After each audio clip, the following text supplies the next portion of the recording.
Okay, so we're taking up from section 2.1, number 5, here, where it's saying to draw two different diagrams to show the ratio 3 to 5.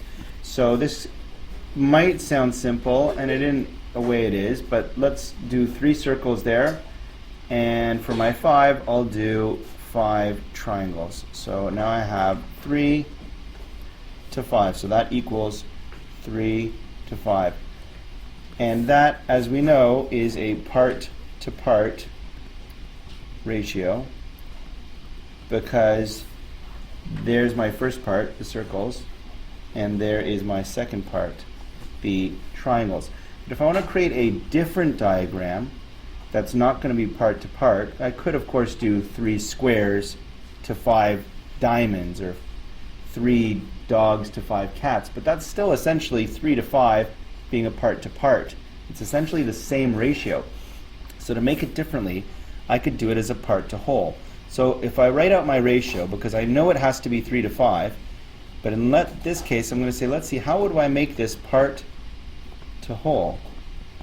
Well, for the first part here, the 3, which I'll just, I guess, tried to change color, that didn't work.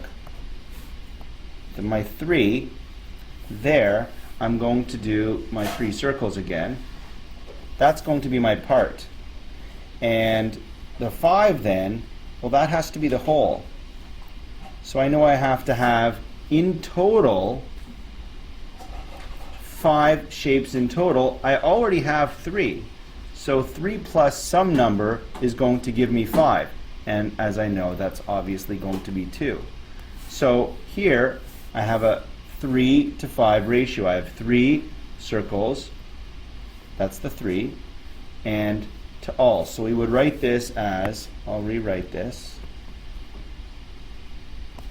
This is circles to all shapes. And that equals to 3 to 5. And that is a part-to-whole ratio.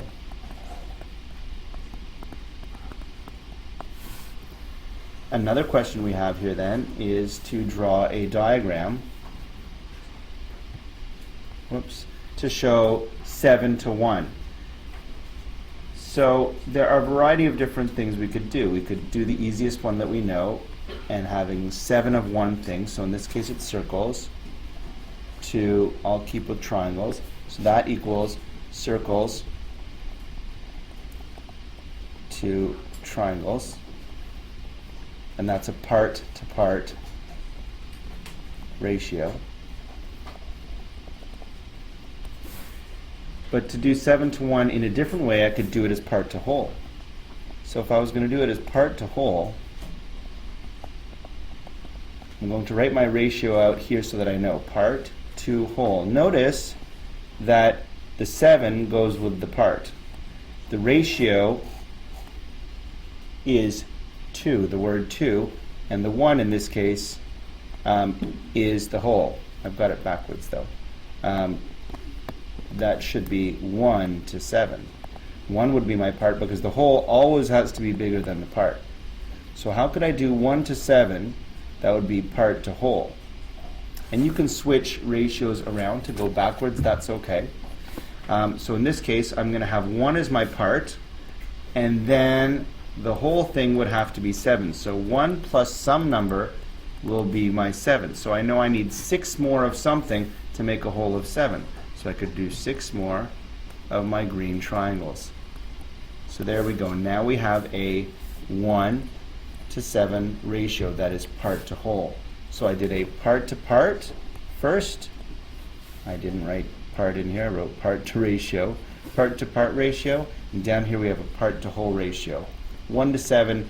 By the way, we didn't mention this before, but 1 to 7 is essentially the same thing as 7 to 1 in terms of ratios. So if I had 1 apple to 7 oranges,